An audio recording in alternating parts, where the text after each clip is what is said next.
சுகமான சுமையாய் இரு கையில் ஏந்தி தாலாட்டுவேனே.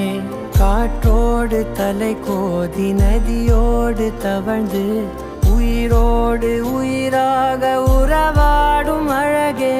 பனியோடு விளையாடி மலர் ஊஞ்சலாடி கரை வந்து தமிழ் பேசும் இரு கால் வெண்ணிலவே. சிறகாக உன்னை நான் ஏந்தி செல்வேன், சினுங்காமல் உன்னை நான் பார்த்து கொள்வேன். ஒரு கோடி இன்பங்கள் உன்னை பார்த்த நொடியில், நான் வாழும் நாள் மட்டும் நீ எந்த மடியில். உன்னை ஈன்ற பொழுதிங்கு கடவுள் தன் முகம் பார்த்த பொழுது உன் பாதம் தொழுது.